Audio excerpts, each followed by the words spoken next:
हमें दुनिया की दौलत से क्या, हमें दुनिया की शोहरत से क्या। सब गाने। हमें दुनिया की दौलत से क्या, हमें दुनिया की शोहरत से क्या। तू ही तू है खुदा चाहिए, तू है खुदा चाहिए। तेरे रूह का मज़ा चाहिए, तेरे रूह का मज़ा चाहिए। आज तेरी शिफा चाहिए, आज तेरी शिफा चाहिए।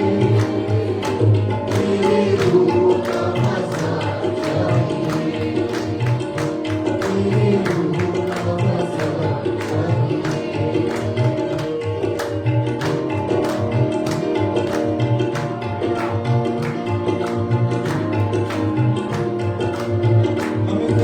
हमें तेरी हज़ूरी में दे, तेरे रूह की मामूरी में दे। हमें तेरी हज़ूरी में दे, तेरे रूह की मामूरी में दे। और दुनिया में क्या चाहिए, और दुनिया में क्या चाहिए। तेरे रूह का मज़ा चाहिए, तेरे रूह का मज़ा चाहिए।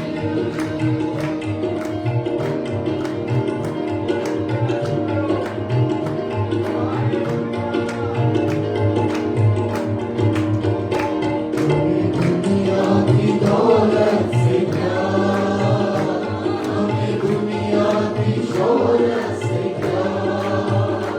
हमें दुनिया की दौलत से क्या, हमें दुनिया की शोहरत से क्या। तू है खुदा चाहिए, तू है खुदा चाहिए। तेरे रूह का मज़ा चाहिए, तेरे रूह का मज़ा चाहिए।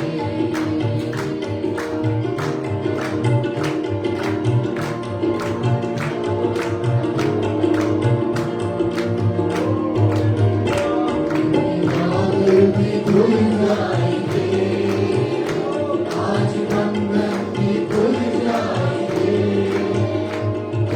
बादल भी खुल जाएंगे, आज बंधन भी खुल जाएंगे।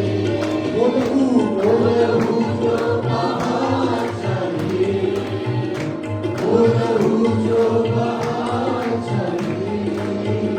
तेरे रूह का मज़ा चाहिए, तेरे रूह का मज़ा चाहिए। आज तेरी शिफा चाहिए, आज तेरी शिफा चाहिए। तेरे रूह का मज़ा चाहिए, तेरे रूह का मज़ा चाहिए। तेरे रूह का मज़ा चाहिए, तेरे रूह का मज़ा चाहिए।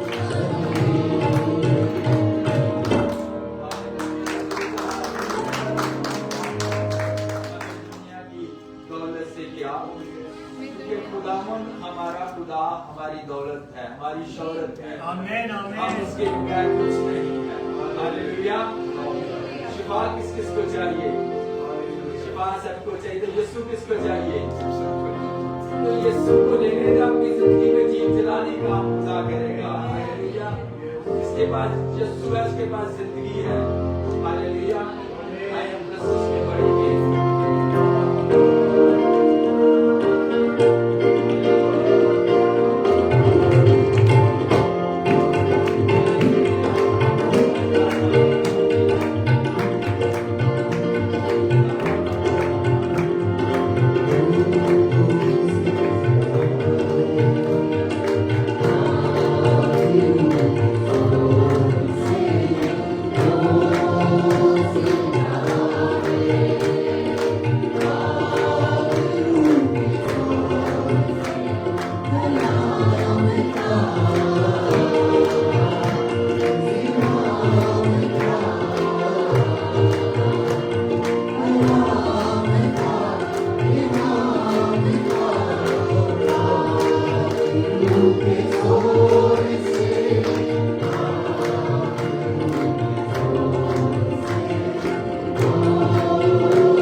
हालेलुया हालेलुया हालेलुया खुदावन प्यारे बाप प्यारे खुदावन तेरा शुक्र करते हैं खुदावन तेरे फजल के लिए तेरे रहम के लिए खुदावन जो इस वक्त खुदावन तेरा खुदावन हमारे ऊपर है खुदावन हम तेरा शुक्र करते हैं खुदावन कि तू हमें यहाँ पर खुदावन लेकर आया खुदावन तेरा शुक्र करते हैं खुदावन कि तेरा हाथ हम पर है खुदावन तेरा शुक्र करते हैं कि जिंदों की जमीन पर हमने एक और दिन देखा खुदावन और ये दिन खुदावन हमारा तेरी खुदावन सताइश के लिए हो खुदावन तेरा शुक्र हो खुदावन तेरे बाप मैं आपसे दुआ करती हूँ खुदावन यहाँ बैठी एक एक जान के लिए खुदावन मैं नहीं जानती खुदावन कि हम क्या तेरे सामने लेकर आए हैं खुदावन लेकिन हम इस बात को जानते हैं खुदावन कि जो कुछ भी खुदावन हमारी जिंदगी की मुश्किलात है परेशानियां हैं खुदावन के नाम में खुदावन मैं ईमान रखती हूँ खुदावंदा कि तू उन बंद दरवाजों को हमारे लिए खोलेगा खुदावंदा। खुदावन तू शिफा को हमारी जिंदगी में जारी करेगा खुदावन। तू सारे वीजा के मसले को खुदावंदा, चाहे खुदावन एनवायरनमेंट में यहाँ पर गवर्नमेंट के कोई भी रूल्स है खुदावन, लेकिन आज मैं यीशु के नाम में दुआ करती हूँ खुदावंदा कि तू उन बंधनों को तोड़ दे खुदावन और उन जिंदगियों के लिए खुदावन उस मुआवजे को जारी कर खुदावंदा। मैं दुआ करती हूँ खुदावन सबसे बढ़कर खुदावन ये कलीसिया खुदावंदा पाक रूह से मामूल हो खुदावंदा, तेरे रूह से हम भरे खुदावंदा। और जैसी खुदावंदा तेरी खुदावन इब्तिदाई कलीसिया थी खुदावंदा, हमारे अंदर वो जोश हो, हमारे अंदर वो जज्बा हो, हम तेरे रूह से जलते रहे खुदावंदा। यार बाप मैं सबके ऊपर तेरे हाथ को इस वक्त मांग लेती हूँ खुदावंदा और दुआ करती हूँ खुदावंदा कि हम यहाँ से खाली जैसे उधर आए हैं तो खाली ही वापस ना जाए, बल्कि तेरे रूह से भर कर जाए खुदावंदा, तेरी बरकतों से भर के जाए। सबसे बढ़ के खुदावंदा आप रूह हम तुझे यहाँ पर वेलकम करते हैं, तो यहाँ पर जुम्बश कर और रत्न करोगे। सब कुछ आपसे मांग कर पा लेते हैं प्यारे बेटे यीशु के नाम में, आमीन। सब बोले आमीन। आमीन। ऊंचा बरकत आपकी है। हालेलुया। आइए 10 में बढ़ेंगे।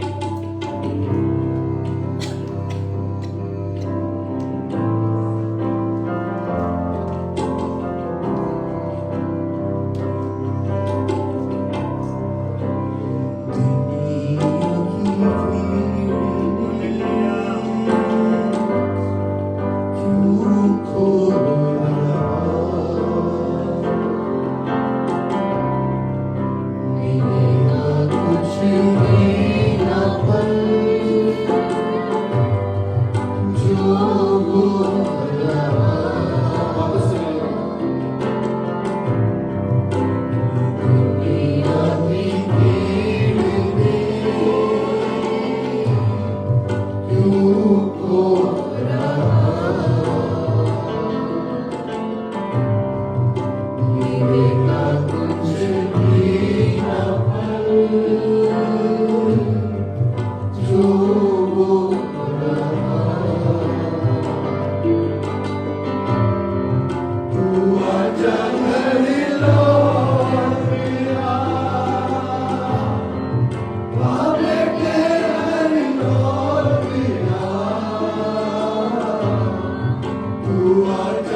खुदावन से कहेंगे कि खुदा हमें सुनने वाले कान और समझने वाला दिल देना, आज हम से वापस न लौटे। आए सब जुबानें खुले, सब दुआ करेंगे, आपकी आवाज एक दूसरे को आनी चाहिए, सब दुआ मांगेंगे। खुदा का अबर यहाँ पर जारी सब दुआ मांगेंगे, उसे कहेंगे खुदा खुदा खुदा तो आज हर तरह के बंधन और जुए को हर तरह की परेशानियां गुवाही में बदल जाएंगी यीशु के नाम से। आज का कलाम हमारी जिंदगियों के लिए बहुत सा फायदा साबित हो। आज का कलाम हमारे लिए जो खुदावंद ने आज का कलाम हमारी जिंदगी के लिए रखा है, वो आज खुदा यीशु के नाम से बड़ा काम करे। Hallelujah hallelujah. आपकी आवाज नहीं आ रही, आप दुआ मांगिए, जोर से दुआ मांगिए। ये न देखें कि कौन आपके पास रहता है, कौन आपके साथ बैठा है, कैसी दुआ करते हैं, आपकी आवाज उजाड़ हो जानी चाहिए। Hallelujah hallelujah hallelujah. मेरे जिंदा खुदा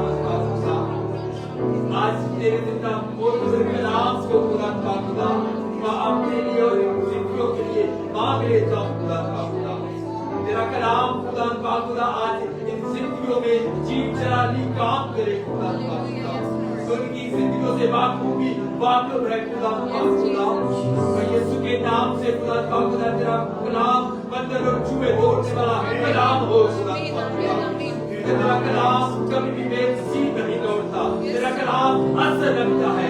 खुदा पाक तेरा कलाम आज एक एक जिंदगी के वर्तमान और कूदे कूदे में से होकर गुजर जाए खुदा यीशु के नाम से खुदा पाक खुदा हर तरह की बीमारी है लाचारी है जो गंभीर परेशानी है यीशु मसीह नासरी के नाम से तेरे कलाम के वसीला से जाती रहे खुदा पाक यीशु राजा तो इनके दिलों पर जानता है इनके दिलों को जानता है जो परेशान है जिनके पास वीजे नहीं है खुदा आज तेरे कलाम के वसीला से यीशु के नाम से तेरे कलाम के वसीला से वो खुदा पाक जिंदगी वीजे ठीक करे खुदा क्योंकि तू मोहताज का खुदा क्योंकि तेरा कलाम खुदा पाक जब खुलता है तो फजाएं बदल जाती है जिंदगी बदल जाती है हालात बदल जाती है खुदा पाक आज के कलाम के वसीला से हमारी जिंदगियों में खुदा बड़ा काम करना हमसे वापस न जाए खुदा नेक्स्ट संडे हमारी जिंदगियों में तुम्हारी हो खुदा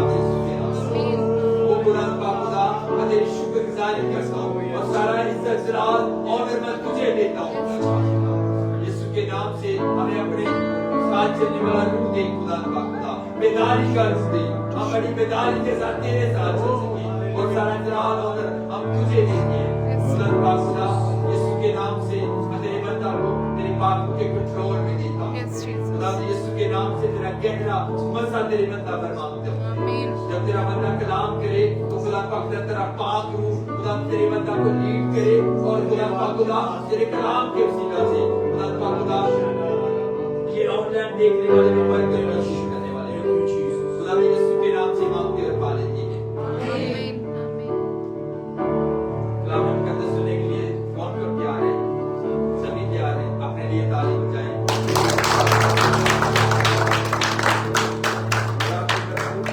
खुदा की आदत को वेलकम करते हैं जोरदार तालियों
उसकी छोटी छोटी बातों के लिए भी, छोटी बात तो वैसे कोई उसकी है ही नहीं, सब बड़ी बातें हैं कि उसने हमें जिंदा रखा है। आमीन। खुदा के कलाम में लिखा है कि हर एक बात में उसकी क्या करो, शुक्र। हर एक बात में कोई भी एक ऐसी बात नहीं होनी चाहिए जिसमें शुक्रगुजारी ना हो। तो हम उसकी शुक्रगुजारी करते हैं सबसे पहले कि उसने हमें जिंदाओं की जमीन पर जिंदा रखा है। ये उसका फजल है, उसका रहम है, और वो अपने प्यार हमें दिखाता है और करता है ताकि हम उसके नाम को इज्जत और जलाल दे सकें। आमीन। अब बैठ सकते हैं और हम खुदा के कलाम में से देखते हैं कि खुदा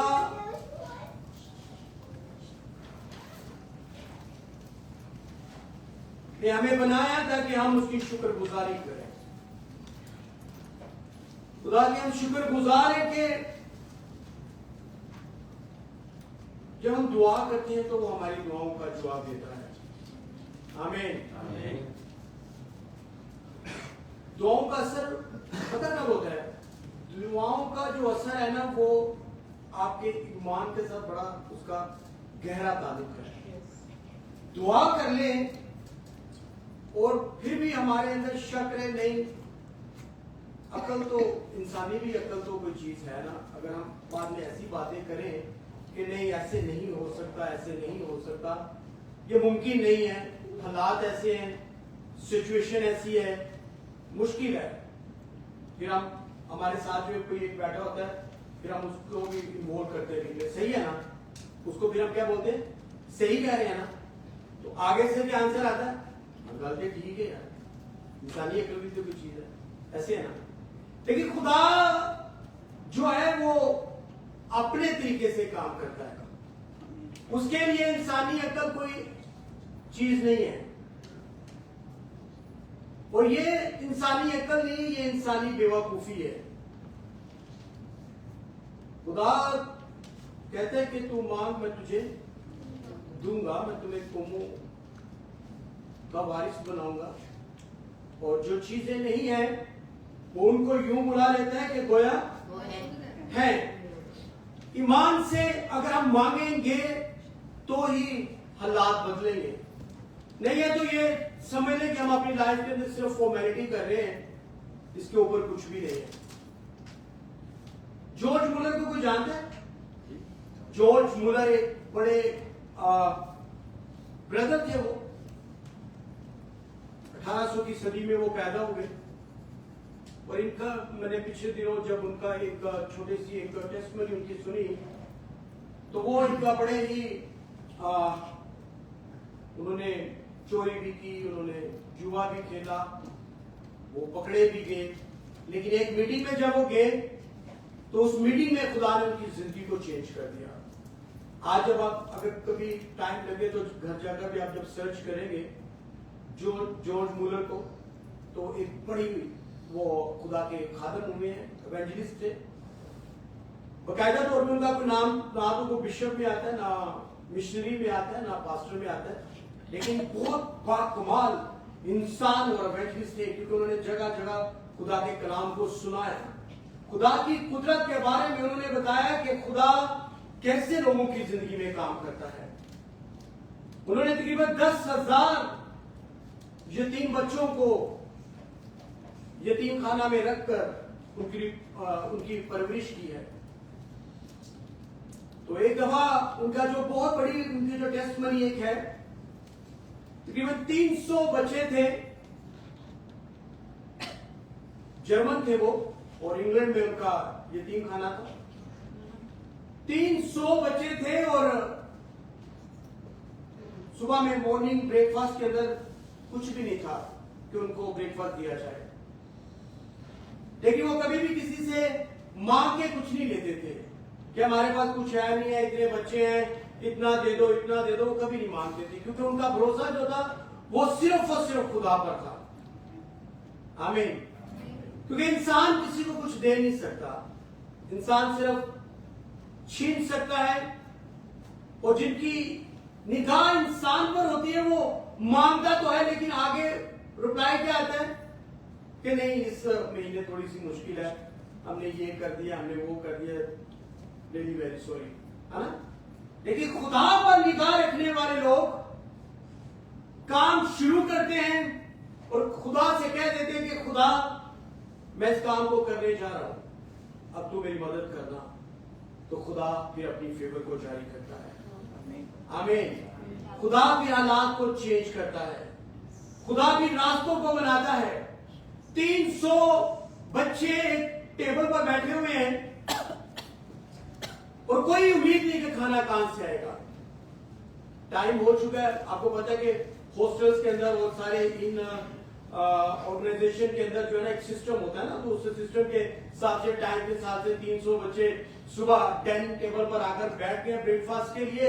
और खाना किचन में भी कुछ नहीं, वो घर के जो वहां के किचन के काम करने वाले हैं वो भी घूम रहे हैं, लेकिन वो एक ऐसे ईमानदार के साथ है कि उनको पता था कि खुदा कुछ करेगा, कुछ भी ना हो। और खुदा के कलाम में लिखा है कि खुदा अपने लोगों को कभी भी तन्हा नहीं छोड़ता। वो खुदा ऐसा खुदा है कि लिखा है कि तुम मांगोगे तो तुम्हें दिया जाएगा, ढूंढो तो पाओगे, खटखटाओ तो खोला जाएगा। क्या ये झूठा वादा है? ये झूठा वादा है? नहीं। साथ वाले को हिला के बोले झूठा वादा नहीं है। हिलाए, आपने हिलाया नहीं है। ये झूठा वादा नहीं है, ये सच्चा वादा है। और खुदा का बंदा कहता है कि जब वो 300 बच्चे जब बैठे थे मेज पर डाइनिंग टेबल पर, तो उसने बोला कि आए हम सुबह के, सिर्फ प्लेट्स पड़ी हुई आ गई, कुछ भी नहीं है। और ये जस्ट स्टोरी नहीं है, ये रियल टेस्टिमनी है उसकी, जॉर्ज मुलर की। अब सर्च करिएगा, वो खुदा के जो बंदा है उसने ईमान से 300 बच्चों को प्लेट दे दी गई और दुआ की गई कि खुदा अपने इलाही खजाना से इन बच्चों के लिए प्रोवाइड कर, क्योंकि तू प्रोवाइडर है। आमीन। एक जैसे आमीन बोला गया तो वो बंदा अपने टेस्टिमनी में कहता है कि डोर नॉक होता है और एक बेकरी वाला बंदा आता है, कहता है कि आज एक बड़ा ऑर्डर था जो कि कैंसिल हो गया है, इसलिए हमने सोचा कि आपके लिए खुदा ने दरवाजे खोले हैं।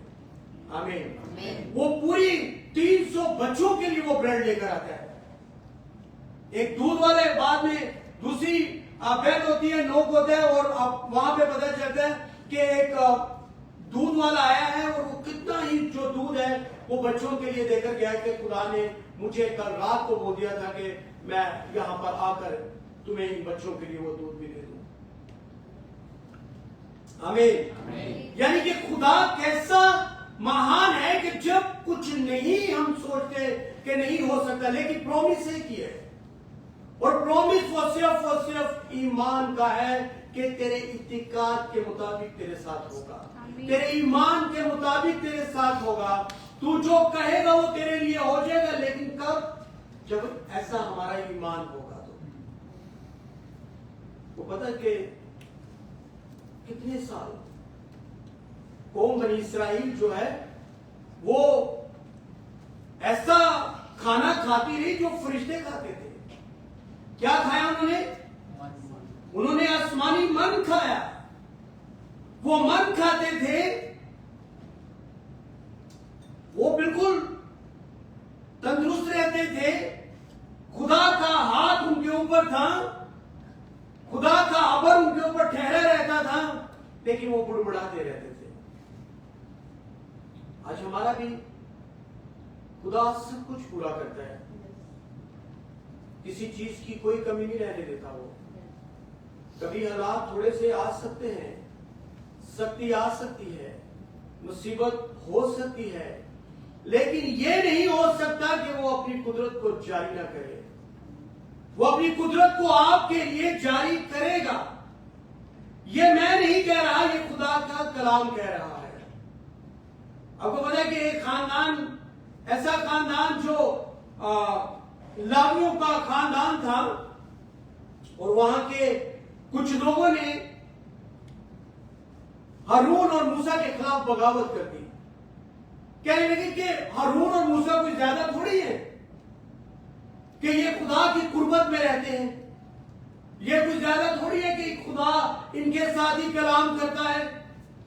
वो बुड़बुड़ाने लगे और कहने लगे कि नहीं, ऐसा नहीं है। यानी आप समझिएगा इस बात को, हारून की और मूसा की जो है वो मुखालफत शुरू हो गई। और खुदा के कलाम में लिखा है कि इस बात को मूसा ने बहुत फील किया कि खुदा, मैं दिन रात तेरी हजूरी में रहने की कोशिश करता हूं। और मूसा ने पता है कि आपको क्या छोड़ा था? मूसा कौम बनी इस्राएल के साथ उस वक्त आया था जब वो एक उस मलका का बेटा था, फिरौन की बेटी का वो बेटा बना हुआ था ना। उसने अपनी सारी सल्तनत को रिजेक्ट कर दिया था कि मैं कुछ अच्छा हासिल कर सकूं। और अच्छा क्या था? अच्छा खुदा था। वो जान चुका था कि मैं यहां से निकलूंगा तो यहां पर आऊंगा। आमीन। हम कहां से, हम सोचिए हमारी जिंदगी में हम कहां पर हैं और कहां से निकलेंगे तो कहां पर जाएंगे।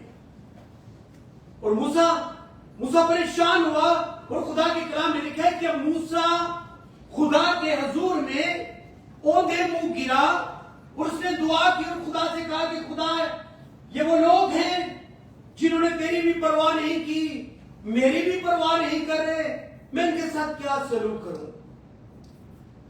खुदा ने कहा कि मूसा, तू टेंशन ना ले, मैं तेरे साथ हूं।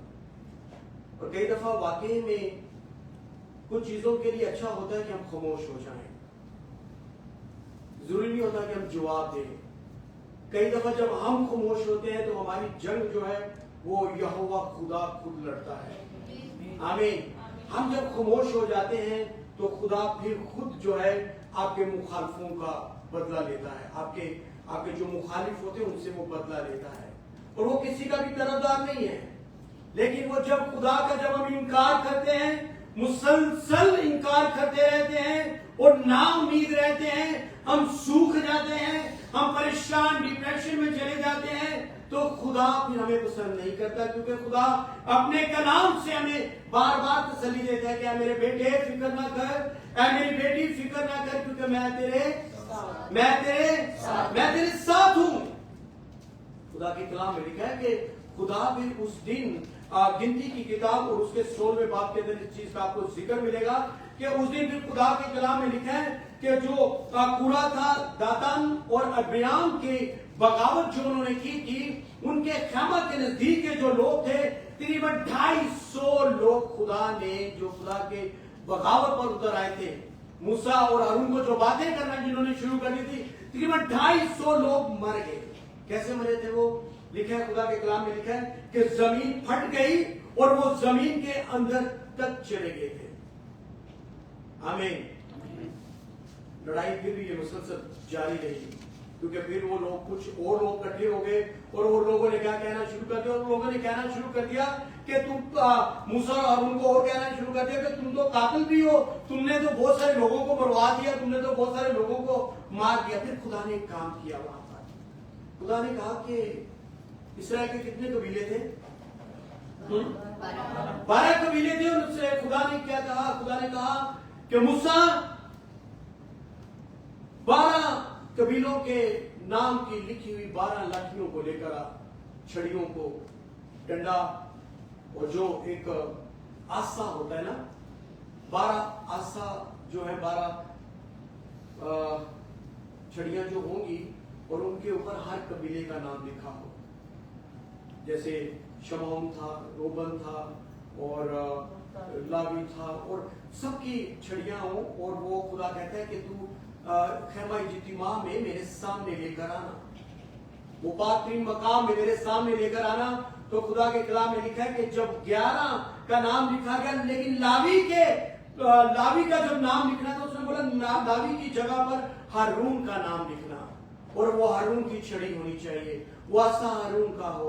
आपको पता है कि वो जो आसा था, वो सारा जो जिनके भी 12 कबीलों के 12 जो लाठियां थी, उन सारी की सारी लाठियां वो सूखी हुई थी। खुदा अपनी कुदरत को अजीब तौर से जाहिर करता है। हम सूख जाते हैं, हम परेशान हो जाते हैं कि खुदा कैसे होगा, किस तरह से होगा, खुदा नहीं हो पा रहा। हमारे काम के साथ एक लफ्ज जुड़ चुका है, नहीं। क्या जुड़ा है? नहीं। ये बात सच है, नहीं, ये नहीं होगा, ये नहीं मुमकिन, ये नहीं हो सकता। लेकिन ईमानदारों के खिलाफ जो इब्लीस ने मंसूबे बनाए और नहीं लगाई है, उसको हमें यह कंफर्म करना है कि हमारे साथ नहीं बल्कि हमारे साथ हाँ है। आमीन। हमारे साथ क्या है? हाँ है। हमारे साथ क्या है? हाँ है। हमारे साथ हाँ है, क्योंकि उसने, खुदा ने कहा कि मैं तुम्हारे साथ फरिश्तों को रखूंगा। तो हमारे साथ फरिश्ते, हमारे साथ फरिश्ते हैं? बोले हमारे साथ, हमारे साथ खुदा का पाक रूह है, जो हमें छुड़ाता है, जो हमें बचाता है, जो हमें संभालता है और जो हमें निकाल भी लेता है। खुदा के खेमा के अंदर 12 छड़ियां रख दी गई। लावी के नाम की जगह पर हारून का नाम लिख दिया गया। और खुदा के कलाम में लिखे कि जब वो सुबह मूसा जो था उस खेमा के अंदर जब गया और उसने क्या देखा कि सारी छड़ियां, 11 छड़ियां ऐसे ही पड़ी हैं, लेकिन एक छड़ी पर खुदा के कलाम में लिखा वो सूखी हुई छड़ी थी, वो बेजान छड़ी थी। कोई भी जमीन के साथ, जरखेज जमीन के साथ कोई भी कनेक्शन नहीं था, कोई भी पानी नहीं दिया गया, कहीं पर भी कोई भी सीड नहीं डाला गया, कोई बीज नहीं बोया गया। लेकिन खुदा के कलाम में लिखा है कि सूखी हुई जो छड़ी थी, जब वहां पर से मूसा ने निकाली तो वहां पर उस सूखी हुई लकड़ी के साथ जो कोंपले थी, जो हरे हरे वहां पर टहनियां निकलना शुरू हो गई और वहां पे उस सूखी हुई छड़ी के ऊपर पक्के बादाम लग गए। आमीन। आप समझ रहे हैं? आप इस कलाम को अपनी जिंदगी के अंदर इस तरह से रिसीव कर सकते हैं कि खुदा तू सूखी हुई छड़ी पे, खुदा तू कोंपले निकाल सकता है, खुदा तू सूखी हुई छड़ी पर बादाम के, पके हुए बादाम तू लगा सकता है। तो आपकी क्या जिंदगी इससे भी उस छड़ी सूखी हुई छड़ी से ज्यादा बदतर हो चुकी है? आप कहां पर कमजोर हैं? आप सिर्फ एक बीमारी को लेकर इतना बड़ा डिसीजन ले सकते हैं कि नहीं, खुदा मेरी जिंदगी में काम नहीं कर रहा। आप सिर्फ एक वीजे को लेकर इतना बड़ा डिसीजन ले सकते हैं कि नहीं, खुदा शायद मेरी दुआ नहीं सुन रहा। क्या ये सारे डिसीजन के खुदा मेरा पूरा नहीं हो रहा, मेरा किचन पूरा नहीं हो रहा, मेरे बिल्स पूरे नहीं हो रहे, सिचुएशन मेरे लिए चेंज नहीं हो रही? तो आप हारून की उस लकड़ी को, उस छड़ी को याद कर लीजिए कि जब वो खुदा के हाथ में, खुदा के खेमा के पास गई है तो खुदा के कलाम में लिखा है कि वो हरे रंग की कोंपले आनी शुरू हो गई, पके हुए बादाम। अब कैसा अजीब हो कि ये समझ लें कि ये जो रोड आपको दिखाई दे रहा है, खुदा बेशक ये लकड़ी तो नहीं, लेकिन ये इस रोड पर भी जब खुदा अगर चाहे तो इस पर भी वो कोंपले निकाल सकता है। आमीन। इस पर भी वो बादाम निकाल सकता है, क्योंकि खुदा वो कर सकता है जो इंसान की सोच और समझ से बाहर है। आज हमारी तकलीफें हैं कितनी, आज हमारी परेशानियां हैं कितनी, हम अपना कंट्रोल जब तक उसको देंगे नहीं तो याद रखिए कि हम उससे कुछ भी ले नहीं सकते। लेकिन चीजें बनती कब है? चीजें कब बनती है? कोई एक बताए? जब हम उस पर ईमान रखते हैं, कोई और जब उसके साथ चलते हैं, कोई और उसकी बातों में कायम रहते हैं। लेकिन सबसे बढ़कर मैं आपको बताना चाहता हूं कि चीजें उस वक्त वजूद में आती है जब हम बोलना शुरू करते हैं, जब हम साथ वाले को बताइए कब? जब हम बोलना शुरू करते हैं, जब हम नहीं साथ में नहीं लगाते। क्या? जब हम नहीं, साथ में नहीं लगाते, तब चीजें बनना शुरू हो जाती है। और ये खुदा का कलाम कह रहा है कि तब चीजें बनना शुरू होती हैं कि हाँ, ये जॉर्ज मुलर ने डाइनिंग टेबल पर बच्चों को उनके यूनिफॉर्म के साथ बिठा दिया, प्लेटें खाली पड़ी हैं, उसने कह दिया कि दुआ करनी शुरू करोगे, खुदा इस खाने को क्या कर, ब्लेस कर। खुदा मुहैया भी उसने नहीं बोला, उसने बोला खुदा इस खाने को जो खाने जा रहे हैं इसको तू ब्लेस कर दे। तो खुदा ने अपनी कुदरत को जारी और सारी कर दिया। आमीन।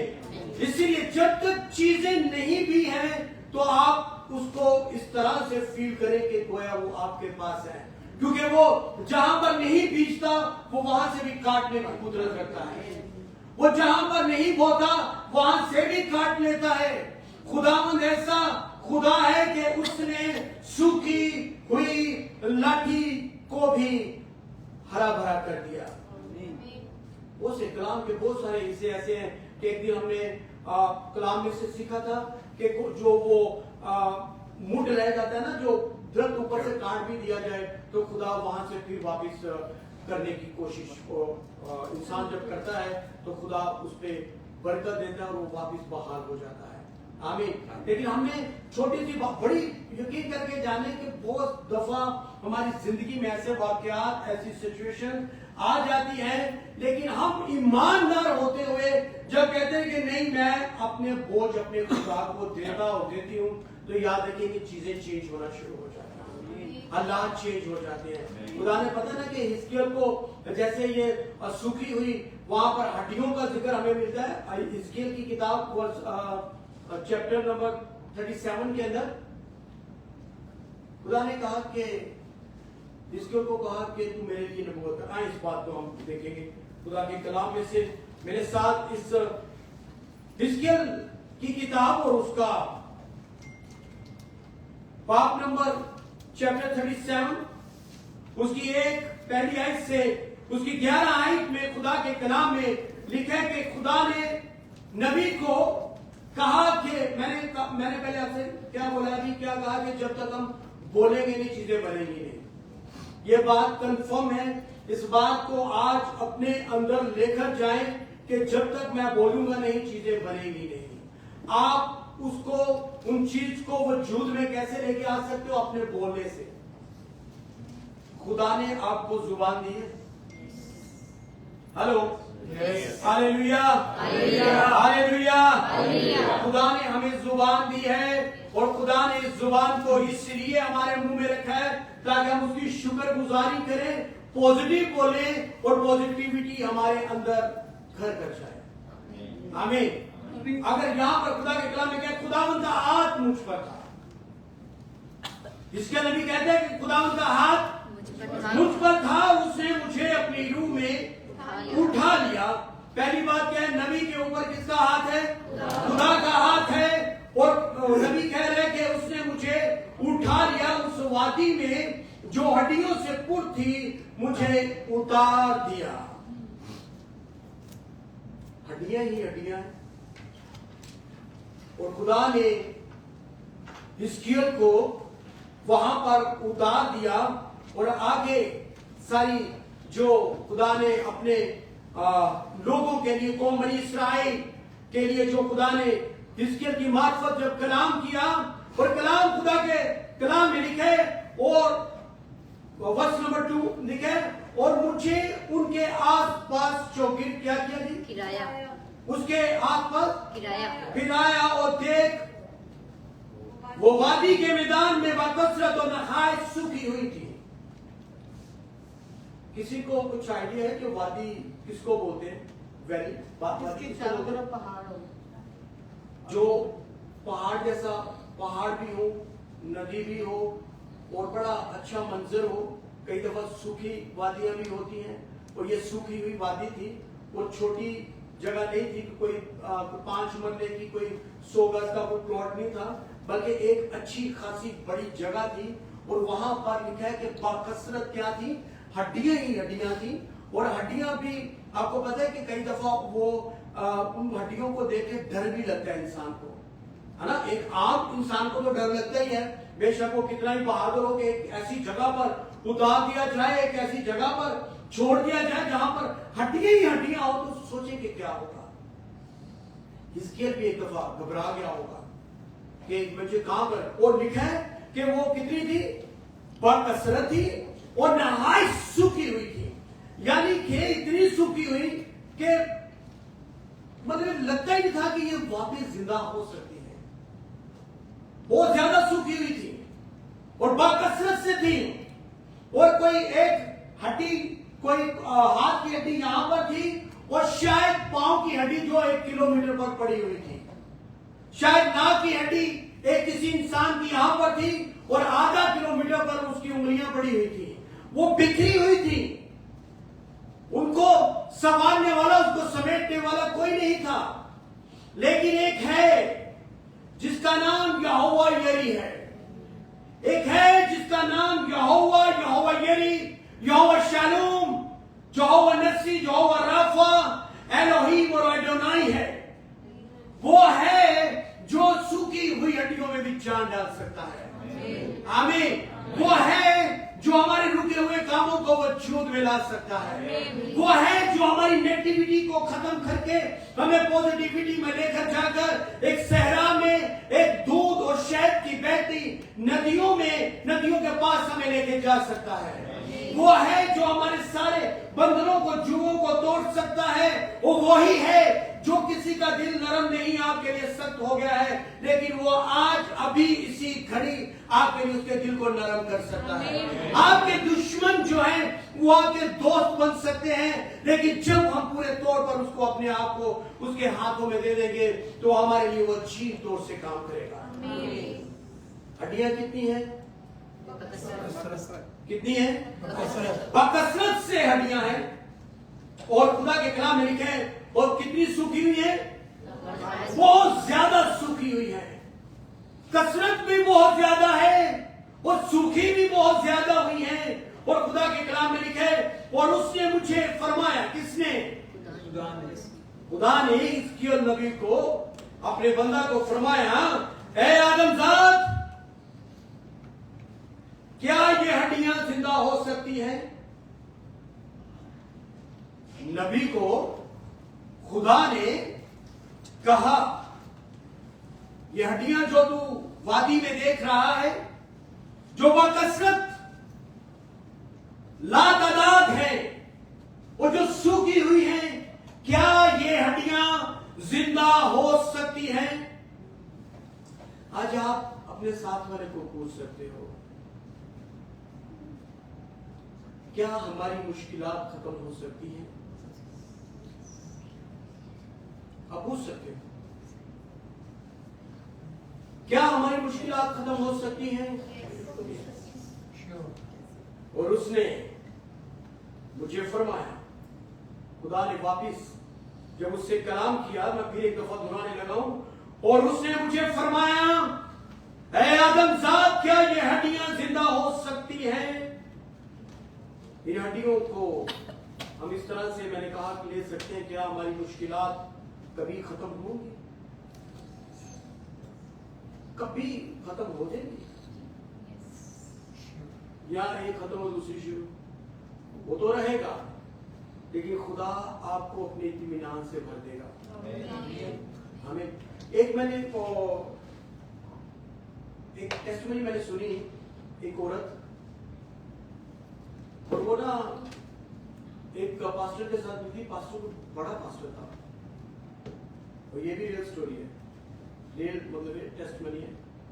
और उसने, पास्टर उससे जब मिला, तो फिर मिलने के बाद वो मीटिंग में बैठी, और मीटिंग जब बैठने लगे तो पास्टर उसकी साथ वाली सीट पे था, उस औरत की, उस बहन की। उसने बोला कि नहीं, आप थोड़ा सा दूर बैठ जाए, मुझे वर्शिप करने के लिए इतनी जगह चाहिए होती है, क्योंकि वो अपने तरीके से वो वर्शिप करती थी, और जब वो वर्शिप करती थी वाकई ही लगता था कि खुदा इसकी जिंदगी में गहरे तौर पर काम कर रहा है, क्योंकि उसका कनेक्शन जो है ना, वो अपने खुदा के साथ सीधा बनता था, और जाहिर होता था कि खुदा इसको ब्लेस कर रहा है और इसने अपना आप, अपना बेस्ट, अपनी ताली, अपनी आवाज, अपनी शुक्रगुजारियां, थैंक्स गिविंग जो है वो सब कुछ जो है ना पूरे तौर से इसने खुदा को दी है। तो उसने जब ये बात बोली और उसने कहा कि वो पास्टर देखता रहा कि यार ये कैसी वर्शिप करती है। तो जब वो मीटिंग खत्म हुई और उस जो चर्च का पास्टर था ना, दूसरा जो गेस्ट पास्टर था, उसके पास आता है और कहता है कि मुझे इस बहन की तरह बनना है। उसने बोला कि तू इस बहन की तरह नहीं बन सकता, तू इसकी लाइफ के बारे में नहीं जानता। कहता नहीं, मैंने इस सिस्टर की तरह बनना है, मुझे इसमें कुछ अलग दिखाई दिया है।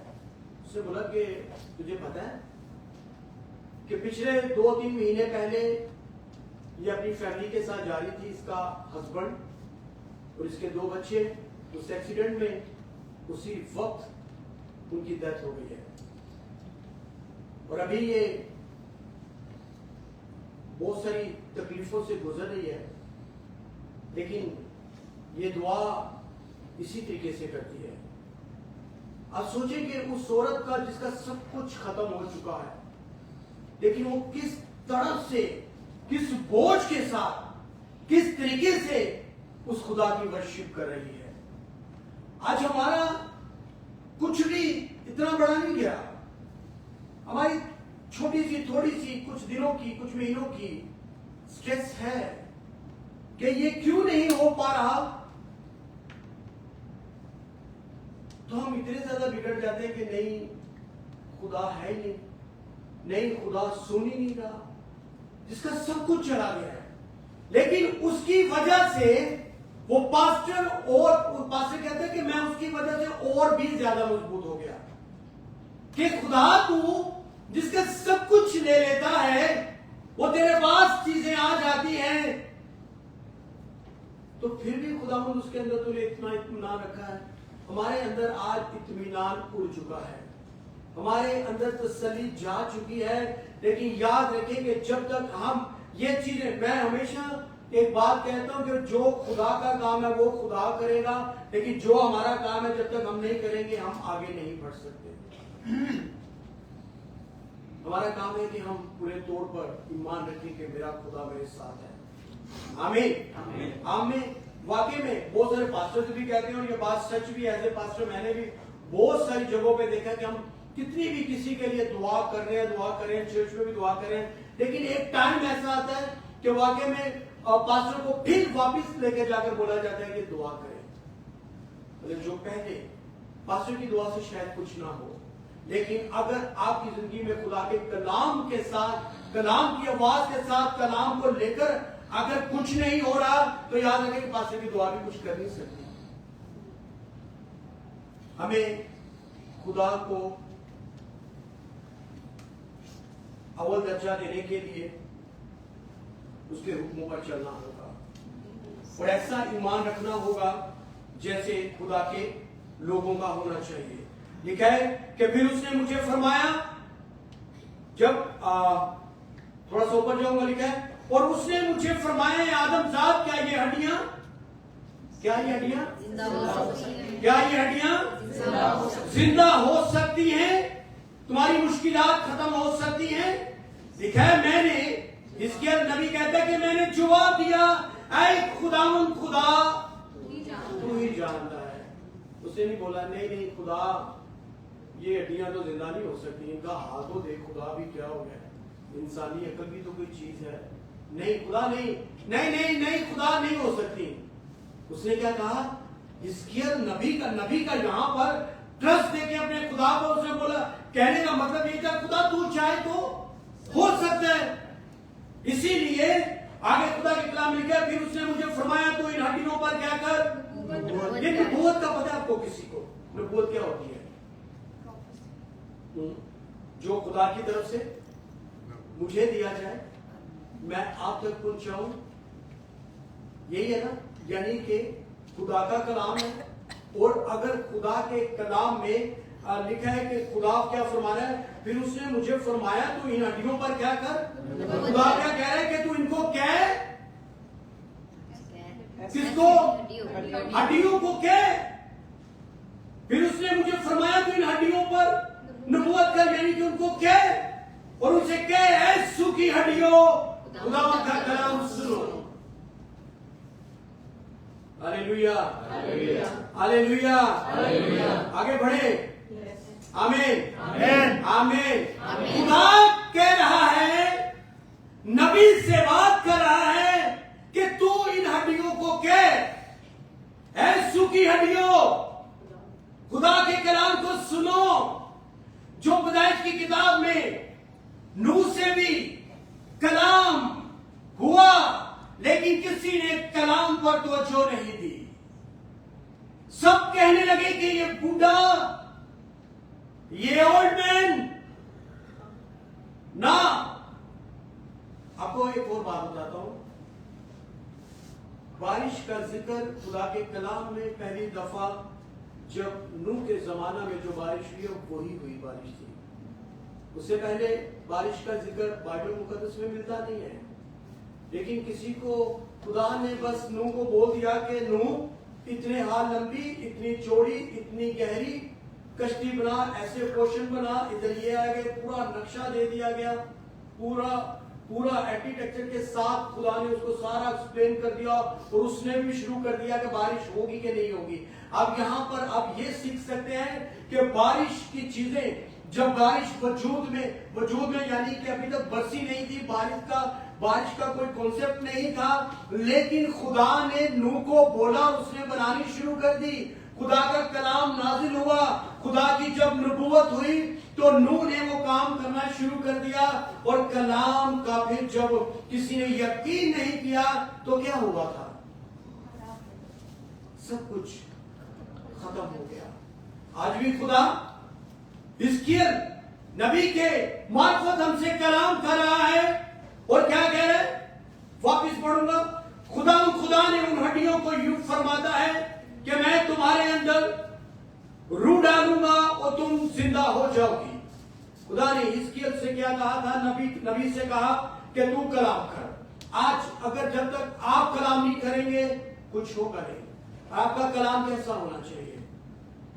नहीं वाला, नहीं वाला, नहीं वाला। आज खुदा का कलाम हमें कहता है कि तू नबूवत कर, तू करेगा, तू करेगी तो हो जाएगा। आमीन। अलीशा नबी ने, जिसके घर में कुछ नहीं था, और अलीशा ने कहा कि बर्तन ले आ, और वो बर्तन ले आई और वो सारे बर्तन तेल से भर गए। आमीन। खुदा ने कहा कि उसको कह, यानी कि अलीशा ने उसको कहा, उस बेवा को, और बेवा ने जब किया तो वो जो बर्तन थे वो तेल से क्या हो गए थे? आज चाहते थे तेल से मटके भर जाए, तेल से बर्तन भर जाए, हम आजाद और बहाल हो जाए। तो हमें क्या करना पड़ेगा? हमें बोलना पड़ेगा, सूखी हड्डियों से बोलना पड़ेगा, मुश्किलात से बोलना पड़ेगा, हालात से बोलना पड़ेगा, सिचुएशन से बोलना पड़ेगा, अपनी औलाद से, अपनी बीवी से, अपनी बेटों से, बेटियों से बोलना पड़ेगा। तो याद रखें कि सारी चीजें वजूद में आ जाएंगी। आमीन। जहां पर खुदा के कलाम में लिखा है, और इनसे कहे सूखी हड्डियों खुदावंद का कलाम सुनो, खुदावंद का कलाम सुनो, खुदा का कलाम सुनो, खुदा के कलाम को सुनोगे। खुदा के कलाम में क्या लिखा है? खुदा कहता है कि मैं तुम्हारे साथ हूं, मैं हमेशा तुम्हारे साथ रहूंगा, मैं तुम्हें बरकत दूंगा, मैं तुम्हें सरफराज करूंगा, मैं तुम्हें बीमारियों से छुड़ाऊंगा, मैं तुम्हें किसी चीज की कमी नहीं होने दूंगा, कोई घाटा, कोई नुकसान, कोई भी बुराई नहीं रहेगी, कोई भी दुश्मन नहीं रहेगा। खुदा कहता है कि लेकिन तू क्या कर? तू सिर्फ यकीन कर और ईमान रख। लिखा है, मैंने जवाब दिया है, खुदावंद तू ही जानता है। फिर उसने मुझे फरमाया, तू हड्डियों पर क्या कर?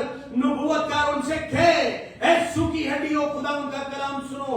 हालांकि खुदा भी कह सकता था कि हड्डियों जिंदा हो जाओ ताकि नबी देख ले, लेकिन खुदा उसके मुंह से करवाना चाहता था ताकि आप भी इस बात को समझ जाए कि सूखापन, बंजरपन, उजाड़पन, नाउमीदी, लापरवाही, आज खुदा के बेटे यीशु के नाम में खत्म होने जा रहे हैं। यीशु के नाम में खत्म होने जा रही है। सुने, वो लिखा है, और फिर हुआ क्या? खुदावन को यूं फरमाता है कि मैं तुम्हारे अंदर रूह डालूंगा और तुम जिंदा हो जाओगे। हालांकि ये खुदा कलाम खुद भी कर सकता था, उनको जिंदा भी कर सकता था, हड्डियां खड़ी भी हो सकती थी, और सब कुछ मुमकिन था। लेकिन खुदा के कलाम में लिखा है, और तुम पर नसे, वो आगे मैसेज, हड्डियों को क्या मैसेज दे रहा है? कोई हड्डियों को कलाम सुना सकता है? कोई सुना सकता है? लेकिन याद रखें कि वो हड्डियां ही हैं, खुदा का कलाम ही है जो फिर कलाम को सुनती हैं लेकिन अमल नहीं करती।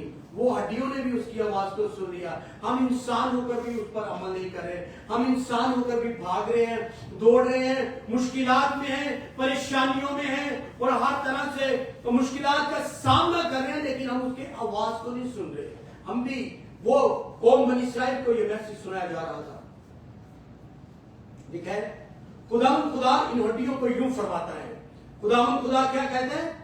फरमाता है किनको? किनको? हड्डियों को फरमा रहा है, और तुम जिंदा हो जाओगी, और तुम पर नसें फैलाऊंगा और गोश्त चढ़ाऊंगा, और तुमको चमड़ा पहनाऊंगा, और तुम में दम फूंकूंगा, तुम जिंदा होगी और जानोगी कि मैं तुम जान जाओगी कि मैं खुदावंद हूं। फराउन नहीं समझ पाया कि वो फराउन यही कहता था कि मैं खुदावंद हूं, मैं खुदावंद हूं, मैं खुदावंद हूं, कोई दूसरा खुदा नहीं है। लेकिन खुदा ने अपनी कुदरत को जारी किया। वो 10 बड़ी आफतें आई, लेकिन फिर भी वो इनकार करता रहा। लेकिन खुदा ने अपनी कुदरत को जारी इस तरह से किया कि उसने अपनी कौम बनी इस्राइल को लेकर आया। लेकिन कौम बनी इस्राइल बार बार गुमराह हो जाती है, बार बार बुड़बुड़ाने लगती है, और बार बार यहाँ पे खुदा अपने लोगों के वसीला से कलाम करते लिखा है, बस मैंने हुक्म के मुताबिक नबूवत की। नबी कह रहे कि खुदा ने मुझे कहा कि हड्डियों से कलाम कर, मैंने कलाम किया।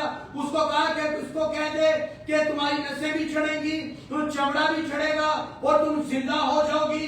और आगे फिर खुदा का बंदा नबी कह रहा है कि बस मैंने हुक्म के मुताबिक ऐसा किया, मैंने नबूवत की, और जब मैं नबूवत कर रहा था क्या हुआ?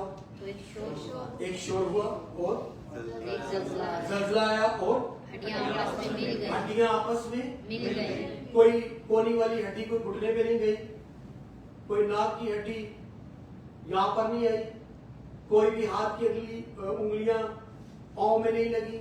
खुदा ने कहा था, सब कुछ तरतीब से होता चला गया। मैंने कहा कि कोई शायद 1 किलोमीटर पर, कोई शायद 100 मीटर पर, कोई शायद कितनी भी बड़ी वादी, सूखी हड्डियां और नहायत सूखी हड्डियां और बहुत सारी हड्डियां बिखरी पड़ी है। यानी कि जोशुआ की हड्डी और नील की हड्डी, जुल्फकार भाई की हड्डी, सारी हड्डियां बिखरी पड़ी हैं। लेकिन हर हड्डी खुदावंद के कहने पर एक ही इंसान की जो हड्डियां थी वो वहां पर जाके मिलना शुरू हो गई। आमीन। वहां पर जाकर मिलना शुरू हो गई, और पूरी जान, वो जो जिंदगी थी, वो हड्डी के साथ जाकर मिली। और खुदा के कलाम में लिखा है कि वहां पे ज़लज़ला आया और हड्डियां आपस में मिल गई। हर एक हड्डी अपनी हड्डी से, यानी कि दूसरे की हड्डी नहीं, क्योंकि खुदा गलती नहीं करता। खुदा कहता है और हो जाता है, और वो जब भी कहता है ठीक कहता है, और उसके कलाम पर जो अमल करते हैं उनकी जिंदगी में हर चीज तरतीब से होना शुरू हो जाती है। आमीन। अगर खुदा के कलाम में लिखा है, और मैंने निगाह की तो क्या देखता हूं। नबी क्या कह रहे हैं? मैंने निगाह की और क्या देखता हूं कि नसें और गोश्त उन पर चढ़ आए और उन पर चमड़े की कोशिश हो गई, पर उनमें दम न था। कोशिश हो गई, हड्डियां भी हड्डी के साथ आके मिल गई, नसें भी चढ़ गई, गोश्त भी आ गया, सब कुछ होना शुरू हो गया, लेकिन अभी भी दम बाकी था। कुछ जिंदगियां जो सूखी हड्डियां हैं वो आज इस तरह से भी है कि वो हड्डियों के साथ आकर मिल गई हैं, वो एक जिस्म बन चुका है, लेकिन अभी तक भी दम बाकी नहीं है। अभी तक भी वो एक इस तरह से जी रहे हैं कि उनमें जिंदगी नहीं है, वो भी नाउमीदी में है, क्योंकि दम जब आएगा वो खुदा का दम आएगा और वो दम को लेना भी नहीं चाहती। वो जिंदगियां चाहे उनको आदत पड़ गई। कुछ हमारे माशरे में, हमारे मुसीहत में कुछ ऐसे लोग हैं जिन्होंने तकलीफ के अंदर जीना सीख लिया है। उनको लगता है कि यही लाइफ है। ये लाइफ नहीं है। खुदा ने हमें बड़े खूबसूरत बनाया है। किस किस को ट्रस्ट है कि मैं बड़ा खूबसूरत हूं? मैं हाथ देखना चाहता हूं। हमें, क्योंकि हम इंसान की छवि पर नहीं बल्कि खुदा की छवि पर बने हैं। खुदा ने अपना दम हमारी जिंदगी में फूंका है तो हम जीती जान है। इसीलिए खुदा की कलाम में लिखा है कि सब कुछ होने के बाद लिखा है, तब उसने मुझे फरमाया कि नबूवत कर। फिर वापिस नबी को क्या कहा कि तू नबूवत कर। तो हवा से नबूवत करके आदम साहब और हवा से कह, खुदा में यूं फरमाता है कि आदम तू चारों तरफ से आ और उन मकतूलों पर फूंक के जिंदा हो जाए। अब खुदा की अथॉरिटी देखें कि नबी को कह रहा है कि तू नबूवत कर। हवा से कह कि आ जाए, हवा भी तेरी सुनेगी। लेकिन पहले कह कि हवा आ जा, तो हवा भी आ गई। खुदा नबी से कह रहा है कि तू इन सूखी हड्डियों को कह कि नसें भी चढ़ेंगी, गोश्त भी चढ़ेगा, जिंदा भी हो जाओगी। लेकिन तू कह, जब तक हम कहेंगे नहीं होगा नहीं। क्योंकि हमने सीखा नहीं, ये नहीं हो सकता, कानून ऐसा है, नहीं ये नहीं हो सकता, ये हमारे बस की बात नहीं है। खुदा भेड़े चुराने वालों को बादशाह बना सकता है? ऐसा हो सकता है? कहाँ है? और खुदा सबकी जिंदगी में ऐसा कर सकता है। यूसुफ भी अपनी जिंदगी में जिस सिचुएशन में रहा, लेकिन अगला लेवल उसका इंतजार कर रहा था। आमीन। वो मुश्किलात में रहा, घर से मुखालफत, घर के मुखालिफ, कुएं में डाल दिया, लेकिन अगला लेवल उसका इंतजार कर रहा था। बिक गया, मिस्र में चला गया, फिर अगला लेवल इंतजार कर रहा था। वो सारी सिचुएशन के बाद वो 44 की बीवी के पास, फिर जेल में, और फिर एंड कहां पे था? वो सेकंड नंबर का जो है कौन, मिस्र का बादशाह बना दिया गया। अगर आज आप किसी भी सिचुएशन में हैं तो ये सोच ले कि आपका अगला लेवल बढ़ोतरी आपका इंतजार कर रही है। आमीन। बढ़ोतरी आपका इंतजार कर रही है। आप कहें कि बढ़ोतरी मेरा इंतजार कर रही है। आप कहें कि मेरा मुखालिफ कोई नहीं है। आप कहें कि मैं तंदुरुस्त हूँ। आप कहें कि इब्लीस के मंसूबे मेरे खिलाफ जो थे वो खत्म हो चुके हैं। मैं प्रॉस्पर हूँ, मेरी फैमिली प्रॉस्पर है, मेरा बिजनेस प्रॉस्पर है, क्योंकि खुदा मेरे साथ है, उसका हाथ मेरे ऊपर है। मैं हमेशा बाबरकत रहूंगा। आमीन, आमीन, हालेलुया। तो कहता उसने मुझे फरमाया कि नबूवत कर। तो हवा से नबूवत करके आदम साथ, और हवा से के खुदा यूं फरमाता है कि ए दम तू चारों तरफ से आ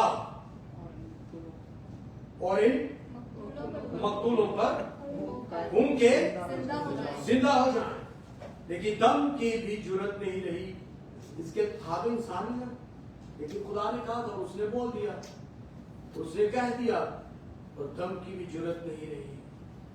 दम भी चारों तरफ से आया, और वो जो जिन पे गोश्त चढ़ा था, जिनकी नसों चढ़ी थी और जिनका पूरा हड्डी हड्डी से मिल गई थी, चारों तरफ से दम भी आया, वो भी इनकार नहीं कर सका।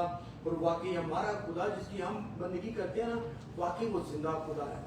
वाकई ही वो जैसा कोई नहीं है, क्योंकि वाकई वो तूफानों को रोकने वाला खुदा है। कोई रोक नहीं सकता तूफानों को। कोई शायद जादू टूना करके थोड़ी सी हवा को इधर से उधर कर दे, वैसे वो भी नहीं सकता, वो भी नहीं सकता। सिर्फ अगर कोई जिंदा खुदा है वही कर सकता है, जो तूफानों को हुक्म करे तो तूफान ठहर जाए, जो हवा को हुक्म करे तो हवा भी आ जाए, हवा को हुक्म करे तो हवा भी रुक जाए, समुद्रों की हदें बन जाए। वो जिंदा खुदा है और वो आपका और मेरा खुदा है। आमीन, हालेलुया।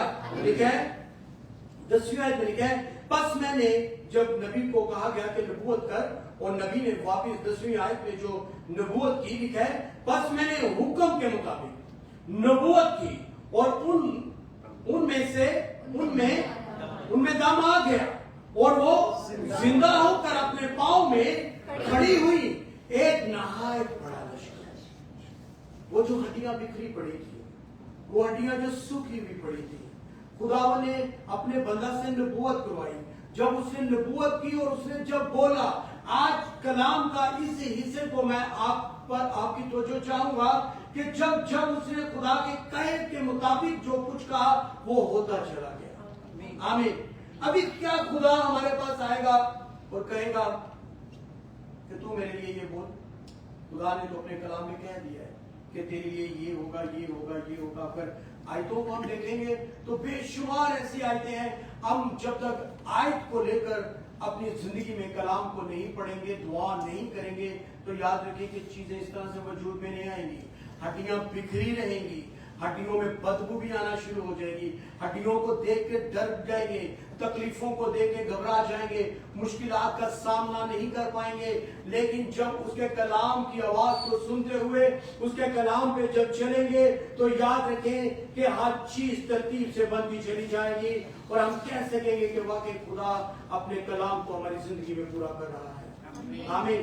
आप कौन चाहते हैं कि इसके बाद हम एक या दो, मैं आपको ऑप्शन दे रहा हूं, या तो इस बात का यकीन कर लें कि खुदा ने आज आपके साथ कलाम किया है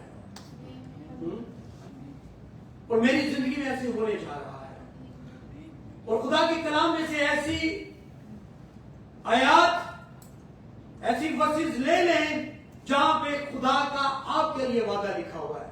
आपके लिए भी वादा है, सारी कलाम ही हमारे लिए है। वो सारा कलाम वादों से भरा पड़ा हुआ है और खुदा अपने वादे के मुताबिक ही हमें देता है और खुदा हमें संभाल लेता है। अगर हम ना उम्मीदों की तरह फिर भी कलाम पे यकीन ना करते हुए कहे कि कैसे होगा, कैसे होगा, तो कभी भी नहीं होगा, फिर कभी भी नहीं होगा। साथ वाले को जरा एक दफा बता दे, फिर कभी नहीं होगा। जरा करते ना, ला के साथ वाले को बोला दिन नहीं होगा, दिन नहीं होगा। खुदा नबी से कलाम करता गया और चीजें बनती ही चली गई।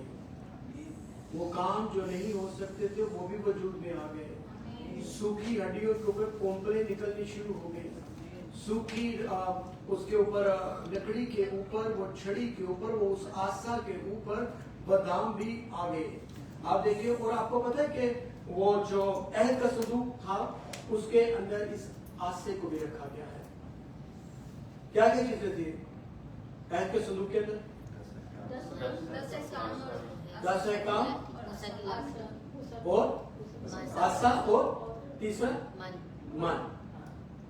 वो जिस लकड़ी का, जिस लाठी का आज हमने जिक्र किया है, वो भी अहद के संदूक के अंदर रखा गया।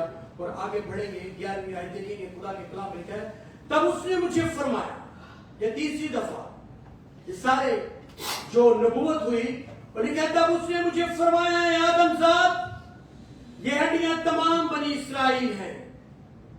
देख ये कहते हैं हमारी हड्डियां सूख गई हैं। देख ये कहते हैं कि हमारे काम नहीं होंगे, हम सूखे हैं, हम परेशानी में हैं, हालात ठीक नहीं हो रहे। ये कह रहे हैं कि सब कुछ फना हो चुका है। इनकी उम्मीद जो मेरे ऊपर होनी चाहिए, इनकी उम्मीद भी मेरे ऊपर नहीं है कि मैं कुछ करूंगा।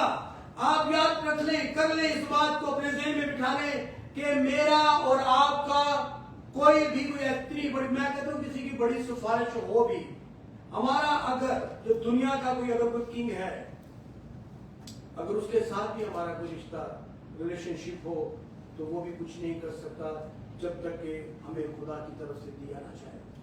आमीन। तो जरूरी क्या है कि हमारी उम्मीद किसके पे होनी चाहिए? अब एक दफा जोर से भर कर अच्छे से बोले कि मेरा भरोसा यीशु मसीह है। अब जब जोर से बोले, मुझे आवाज आए ना, उसको आवाज आनी चाहिए, मेरा भरोसा यीशु मसीह पर है। क्योंकि खुदा के कलाम में लिखा है ये आपके लिए है। आप बनी इसराइल को ना ले, लिखा बनी इसराइल के लिए, क्या आप अपने लिए ले ले। लिखा तब उसने मुझे फरमाया, आदम साहब ये हड्डियां तमाम बनी इसराइल हैं। आप बोले मैं हूं। देख ये कहते हैं हमारी हड्डियां सूख गई हैं, कुछ नहीं हो पाएगा, खत्म हो चुका है। लेकिन आगे खुदा के कलाम में लिखा है और हमारी उम्मीद भी जाती रहेगी। क्योंकि जब हमारे काम नहीं ना होते तो हमारी ऑटोमेटिक हमारी पोजीशन क्या होती है कि हम दुआ करते हैं 1 घंटे की, हम जोर मारते हैं, हम वर्शिप भी करते हैं, 4 गीत भी गा लेते हैं, 1 घंटे का कलाम भी सुनते हैं, 1 घंटे की 2 घंटे की दुआ भी कर लेते हैं। लेकिन जब नहीं सुनी जाती तो अगले दिन थोड़ा सा टाइम कम हो जाता है, फिर अगले दिन और टाइम कम हो जाता है, फिर तीसरे चौथे पांचवें दिन तो ये हालात में यार होनाते रहेंगे, कोई नहीं खुदा सुना। लेकिन मैंने कहा कि यूसुफ की क्या सिचुएशन थी। यूसुफ की सिचुएशन यही थी, सगे भाई उसके अगेंस्ट में मारना चाहते थे, उनको कुएं में फेंक दिया। लेकिन कुएं में फेंकने के बाद अगला लेवल स्टार्ट हो रहा था कि वो मिस्र में पहुंच गया।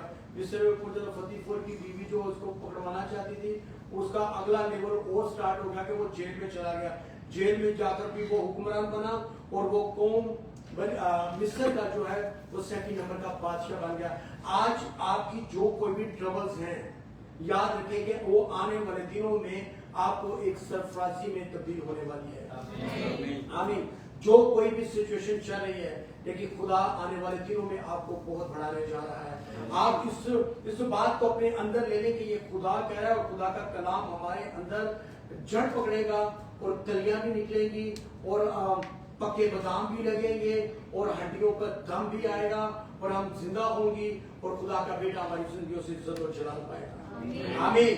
लिखा है हमारी हड्डियां सूख गई और हमारी उम्मीद जाती नहीं, हम तो बिल्कुल फना हुए हैं। ठीक है, हम तो बिल्कुल फना हुए, कोई उम्मीद नहीं है, कोई कुछ नहीं है। इसलिए तो नबूवत कर और इनसे कह कि खुदा यूं फरमाता है कि ऐ मेरे लोगों, देखो मैं तुम्हारी कब्रों को खोलूंगा, तुमको उनसे बाहर निकालूंगा और इसराइल के मुल्क में लाऊंगा। खुदा ने बेशुमार वादे किए हैं। खुदा हमारी तरफ है। अगर खुदा हमारा मुखालिफ हो जाएगा तो बहुत बुरा होगा, लेकिन खुदा किसी का मुखालिफ नहीं होता। खुदा हर किसी के ऊपर अपने हाथ को उसने बढ़ाया और उसने इस पूरी दुनिया के लिए अपने बेटे यीशु को दिया है। आमीन। ताकि हम नजात पाए और हमेशा की जिंदगी पाए और बरकत पाए और खुदा का हाथ हमारे ऊपर है। आमीन। खुदा आप सबको बरकत दे इस कलाम के वसीला से और खुदा आपको साथ हो। मैं यही चाहूंगा कि आए अपने कदमों में खड़े हो और उस इस्राएल के खुदा को जो सूखी हड्डियों को भी हरा भरा कर सकता है और सूखे दरख्त को भी, सूखी लाठी को भी हरा भरा कर सकता है। वही खुदा जो 4 दिन के मुर्दे को भी जिंदा कर सकता है। हम तो फना नहीं हुए, फिर हमारी उम्मीद क्यों चली गई? हम तो जिंदा हैं और उस जिंदगी बख्श खुदा के आगे उससे कहें कि खुदा तू मेरा कंट्रोल ले। और खुदा आज इस वक्त आपका कंट्रोल लेने के लिए तैयार है। वो तो हमेशा से ही है, लेकिन वो आपसे चाहता है आज आप उसके आगे दुआ करें कि खुदा मेरे गुनाहों को, मेरी गलतियों को, मेरी खताओं को, नाउमीदी को बख्श दे, माफ कर और मुझे अपने हुजूर में कामिल कर, ताकि खुदा आपकी जिंदगी में गहरे तौर पर बड़ा काम करे। हमें खुदा नाम से दुआ करते हैं।